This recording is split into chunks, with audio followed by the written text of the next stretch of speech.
আসসালামু আলাইকুম, কেমন আছেন সবাই? কালার্স অফ ওমান, ওমানের রং থেকে সবাইকে স্বাগত। আজকে চলে এলাম আরও একটা নতুন ব্লগ নিয়ে। সবাই আমার সাথেই থাকুন।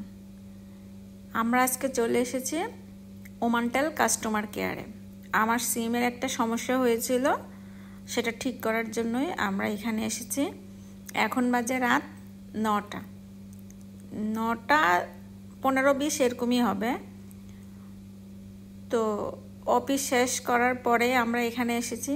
এখানে আসার পরে মনটাই ভালো হয়ে গেছে। চারিদিকে কত সুন্দর, চুপচাপ নিরিবিলি, কোনো ঝামেলা নেই।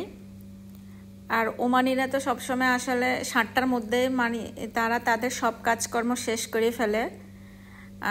আমরা যারা বাইরের দেশের মানুষ, তাদেরকে অফিসের কাজ শেষ করার পরেই সব কাজ করতে হয়, যার কারণে অন্যান্য কাস্টমার তেমন দেখা যায়নি। সেজন্য শুধু আমরাই ছিলাম। আর যে সার্ভিস দিবে তারা 10টা পর্যন্তই এখানে কাজ করে। তো আমরা যাওয়ার পরে এখানে আমাদের কাজটা হচ্ছিল না, তো আমাদেরকে বলল যে আরেকটু দূরে আরেকটা বড় আউটলেট আছে তাদের, সেখানে যাওয়ার জন্য। সেখানে গেলে কাজটা হয়ে যাবে। তো এই যে আমরা কাস্টমার কেয়ার থেকে বের হয়ে গেলাম। বের হয়ে আমরা রওনা দিলাম। এখন 9:15 বাজতেছে।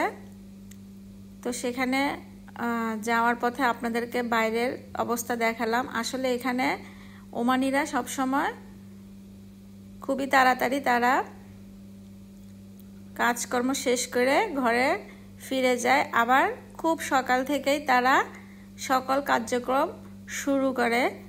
আমরাই মনে হয় একমাত্র জাতি যারা দেরিতে ঘুমাতে যায় এবং দেরি করে ঘুম থেকে উঠে কাজ শুরু করি।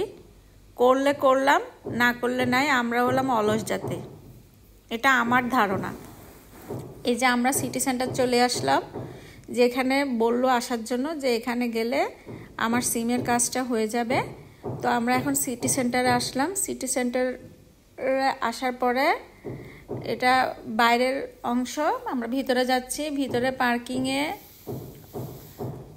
খুঁজি পাওয়া যায় না, এরকম অবস্থা। কিন্তু সবগুলোই হলো বাইরের দেশের, ইন্ডিয়া, পাকিস্তান, মোটামুটি ওমানি ছাড়া বাইরের দেশেরই সবাই কাজ শেষ করে তারপর তারা শপিং করার জন্য আসে।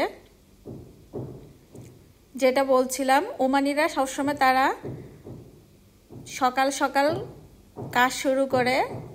ভোর থেকে তাদের কাজ শুরু হয় ফজরের নামাজ দিয়ে, আর তাড়াতাড়ি তারা ঘরে ফিরে যায়। আমরা যেমন অফিস শেষ করার পরে আমরা যখন শপিং মলে যাই, তখন আসলে ওমানিদেরকে আমরা দেখতেই পাই না, কারণ তারা তাড়াতাড়ি ঘুমিয়ে যায়, কারণ তাদেরকে সকাল থেকে আবার নতুনভাবে কাজ শুরু করতে হয়।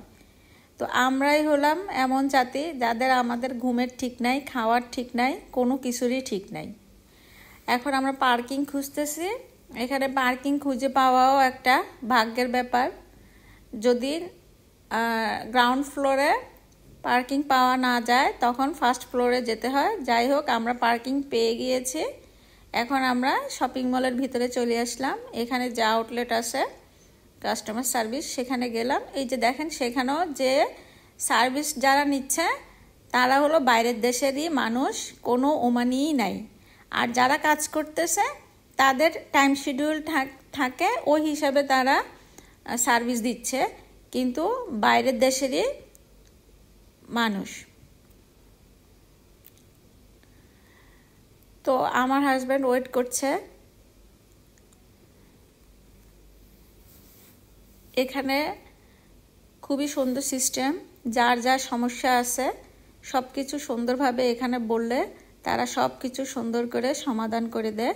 তো আমার সিমের যে সমস্যা ছিল সেটাও সুন্দর করে তারা করে দিয়েছে, কারণ ওই ব্রাঞ্চটা, আগের ব্রাঞ্চ যেটাতে গেলাম সেটা ছোট ব্রাঞ্চ ছিল, যার কারণে কাজটা হয়নি। সেজন্য আরেকটু বড় ব্রাঞ্চে আসলাম। তো আমার কাজটা হয়ে গিয়েছে, আলহামদুলিল্লাহ। কাজ শেষ। এখন আমাদের বাড়ি যাওয়ার পালা, কারণ সকালবেলা আবার আমাদেরও দৌড়াদৌড়ি করতে হবে, স্কুল আছে, অফিস আছে, সব কিছুই আসলে দৌড়ের উপরেই থাকতে হয়। যতই আমরা বাঙালি অলস জাতি হই না কেন, আমরাও টাইমলি সব কিছু করতে হবে, কারণ এটা বিদেশের বাড়ি। সবাই ভালো থাকবেন, সুস্থ থাকবেন। আমার চ্যানেলটি সাবস্ক্রাইব করবেন। কালার্স অফ ওমান, ওমানের রঙের সাথেই থাকবেন। আমাকে সাপোর্ট করবেন, ভুল ত্রুটি হলে ক্ষমা করবেন। আল্লাহ হাফেজ।